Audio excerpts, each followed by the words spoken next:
Numbers 5, New King James Version, verse 1. And the Lord spoke to Moses, saying, 2. Command the children of Israel that they put out of the camp every leper, everyone who has a discharge, and whoever becomes defiled by a corpse. 3. You shall put out both male and female. You shall put them outside the camp, that they may not defile their camps in the midst of which I dwell. For the children of Israel did so, and put them outside the camp, as the Lord spoke to Moses. So the children of Israel did. 5. Then the Lord spoke to Moses, saying, 6. Speak to the children of Israel. When a man or a woman commits any sin that men commit in unfaithfulness against the Lord, and that person is guilty, 7. Then he shall confess the sin which he has committed. He shall make restitution for his trespass in full, plus 1/5 of it, and give it to the one he has wronged. 8. But if the man has no relative to whom restitution may be made for the wrong, the restitution for the wrong must go to the Lord for priest, in addition to the ram of the atonement with which atonement is made for him. 9. Every offering of all the holy things of the children of Israel, which they bring to the priest, shall be his. 10. And every man's holy thing shall be his. Whatever any man gives the priest shall be his.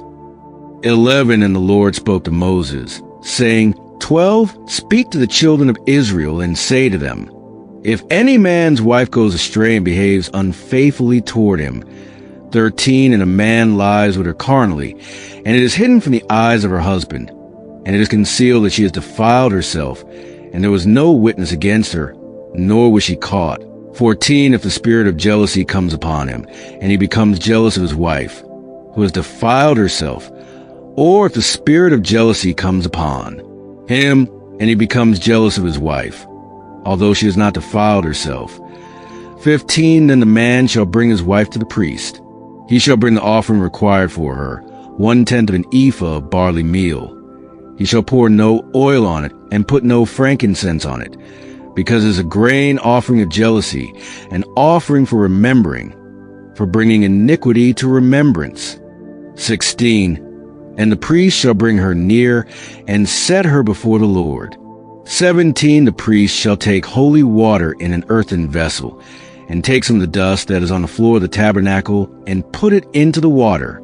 18. Then the priest shall stand the woman before the Lord, uncover the woman's head, and put the offering for remembering in her hands, which is a grain offering of jealousy. And the priest shall have in his hand the bitter water that brings a curse. 19. And the priest shall put her under oath, and say to the woman, if no man has lain with you, and if you have not gone astray to uncleanness, while under your husband's authority, be free from this bitter water that brings a curse. 20. But if you have gone astray while under your husband's authority, and if you have defiled yourself and some man other than your husband has lain with you, 21. Then the priest shall put the woman under the oath of the curse, and he shall say to the woman, the Lord make you a curse and an oath among your people, when the Lord makes your thigh rot and your belly swell. 22. And may this water that causes the curse go into your stomach, and make your belly swell and your thigh rot. Then the woman shall say, Amen, so be it. 23. Then the priest shall write these curses in a book, and he shall scrape them off into the bitter water. 24. And he shall make the woman drink the bitter water that brings a curse, and the water that brings a curse shall enter her to become bitter. 25. Then the priest shall take the grain offering of jealousy from the woman's hand, shall wave the offering before the Lord, and bring it to the altar. 26. And the priest shall take a handful of the offering as his memorial portion, burn it on the altar, and afterward make the woman drink the water. 27. When he has made her drink the water, then it shall be, if she has defiled herself and behaved unfaithfully toward her husband, that the water that brings a curse will enter her and become bitter, and her belly will swell, her thigh will rot, and the woman will become a curse among her people. 28. But if the woman has not defiled herself, and is clean, then she shall be free and may conceive children. 29. This is a law of jealousy, when a wife, while under her husband's authority, goes astray and defiles herself. 30. Or when the spirit of jealousy comes upon a man, and he becomes jealous of his wife. Then he shall stand a woman before the Lord, and the priest shall execute all this law upon her.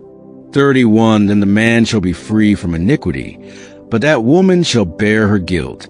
Psalm 39, New King James Version, verse 1, I said, I will guard my ways, lest I sin with my tongue. I will restrain my mouth with a muzzle, while the wicked are before me. 2. I was mute with silence. I held my peace even from good, and my sorrow was stirred up. 3. My heart was hot within me. While I was musing, the fire burned. Then I spoke with my tongue.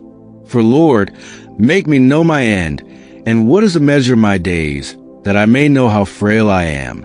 5. Indeed, you have made my days as handbreadths, and my age is as nothing before you. Certainly every man at his best state is but vapor.